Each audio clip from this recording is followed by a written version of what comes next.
This is Robert. He's an interesting, yet strange young man. We watch as he sits alone, contemplating to himself. He's obviously troubled by something, yet I'm unsure if we'll ever find out what that is. But what are we really seeing here? He has an interesting haircut? Sure. Wears a golden watch that doesn't tick? Poser. And he wears old black boots with way too many cracks in them. For work, he plays piano by day. For fun, he drinks with his buddies at night. And sometimes to take things up a notch, he'll go on a date once a week. Or twice a week. Or 3 times a week.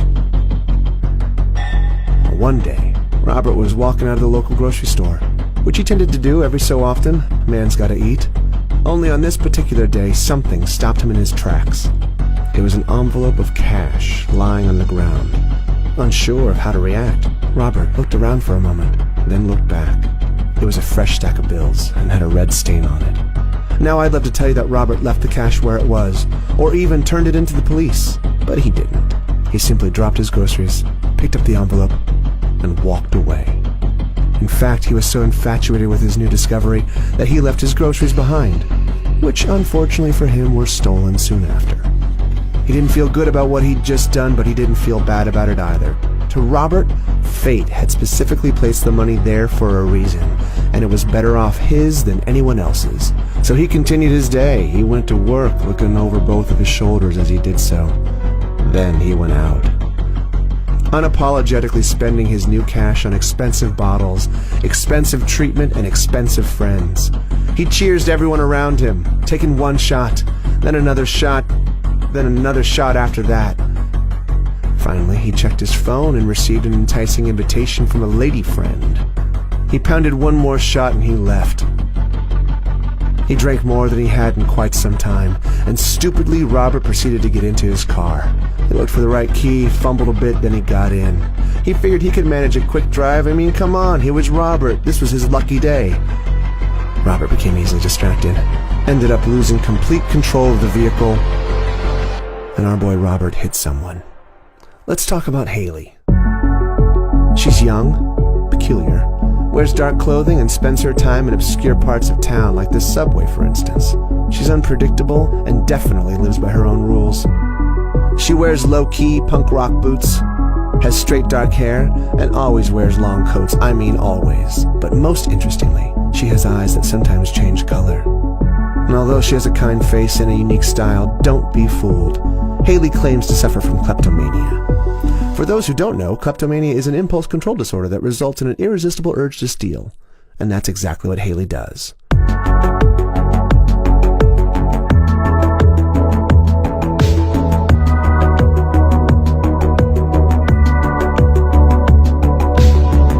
Haley doesn't have many friends, nor does she really want any. At least that's what she tells herself. One day, Haley managed to steal a watch, a hairbrush, earrings, and a strawberry smoothie. Soon after, as she sipped on her stolen smoothie, Haley was feeling good about her successful robberies.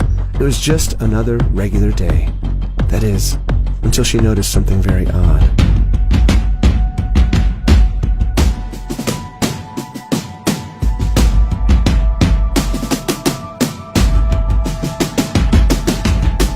It was a man running with a bag of fresh cash, and no one was chasing him. Her thievery had company after all. Impulsively, she called the police. That's right. A girl who had just broken various laws herself just called the cops on this man. Was she a changed person? Or was she just protecting herself? Well, a few moments later, she came across 2 bags of groceries sitting on the ground. As it turns out, Haley hadn't changed at all.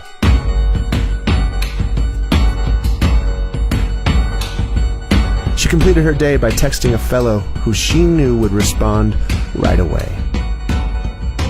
2 words were capable of captivating the young man's attention completely. Come over. That was her message. This is it. This is her life. Let's move on to Anthony. Anthony is a criminal. Being a criminal is what he knows, it's what he thinks about, and it's what he does. Anytime he's tried to live life according to good morals, he's failed miserably. To Anthony, there's only one thing you can do when something is wrong, and that's to do something that's even more wrong.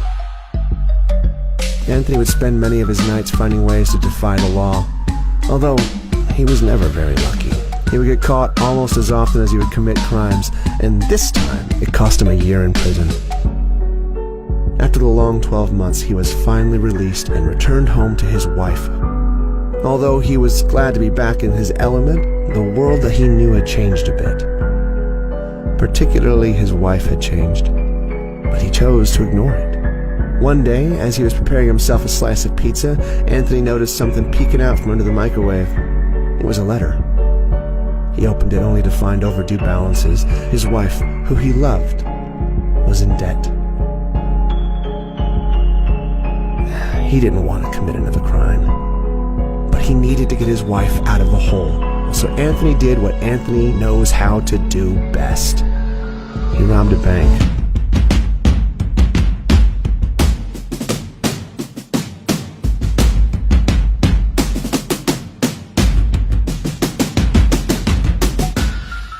All seemed to be going well, until suddenly an officer stopped him in his tracks, causing a stack of cash to drop on the ground.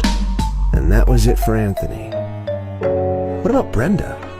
This young woman thrives on her independence, yet she has sad eyes, an addictive personality, and feels trapped in a world that only she understands.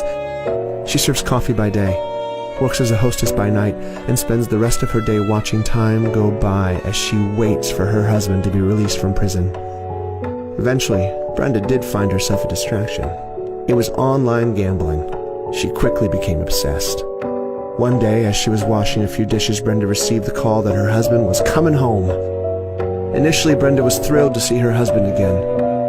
Thrilled. And eventually, however, she grew uneasy. Things were different.